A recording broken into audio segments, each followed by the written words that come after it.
सोमवारी पहाटे नांदेडमधील श्रीनगर परिसरात सोनू कल्याणकर या तरुणाची निर्घृण हत्या करण्यात आली आहे.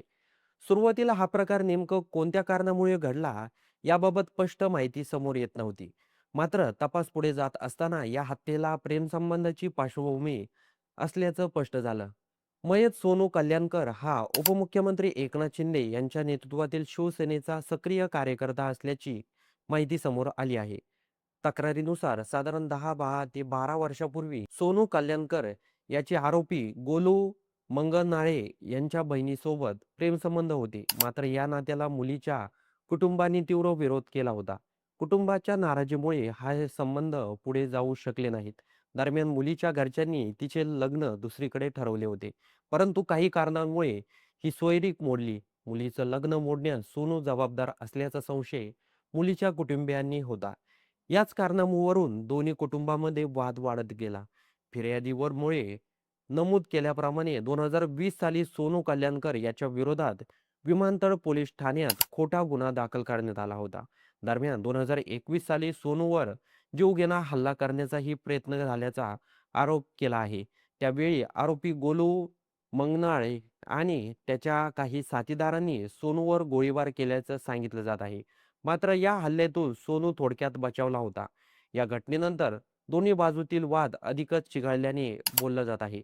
आरोपी मुक्तेश्वर उर्फ गोलू मंगनाळे हा कुख्यात रिद्दा गँगशी संबंधित असल्याची माहिती समोर येत आहे.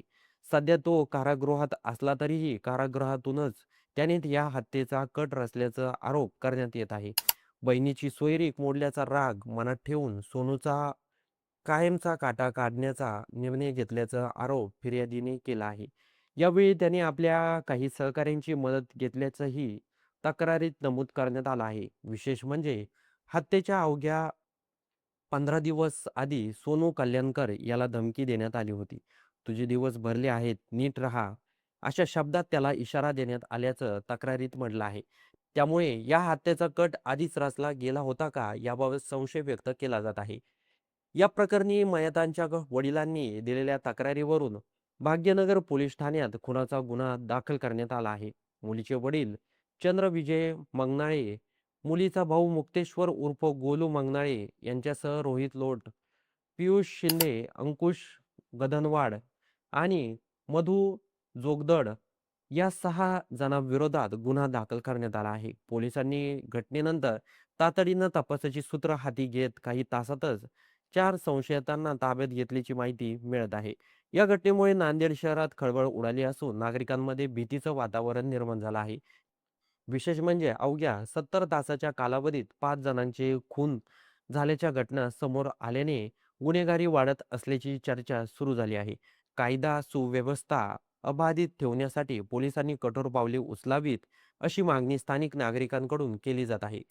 अनेक वर्षापूर्वी सुरू झालेला प्रेमसंबंध, त्यातून निर्माण झालेला कौटुंबिक वाद आणि त्यानंतर झालेल्या धमक्या, जीवघेणे हल्ले आणि अखेर घडलेली हत्या या संपूर्ण घटनाक्रमामुळे ही घटना अधिकच गंभीर बनली आहे. एका जुन्या वादातून निर्माण झालेली सुडाची भावना अखेर एका तरुणाच्या जीवावर बेतली आहे. या प्रकरणाचा पुढील तपास सुरू असून आणखी कोणते तपशील समोर येतात याकडे सर्वांचंच लक्ष लागलं आहे. तर मंडळी, या घटनेबद्दल आपलं काही मत असेल तर ते कमेंट बॉक्समध्ये नोंदवायला विसरू नका आणि व्हिडिओ आवडला असेल तर सर्वात आधी चॅनलला सबस्क्राईब देखील नक्की करून जा.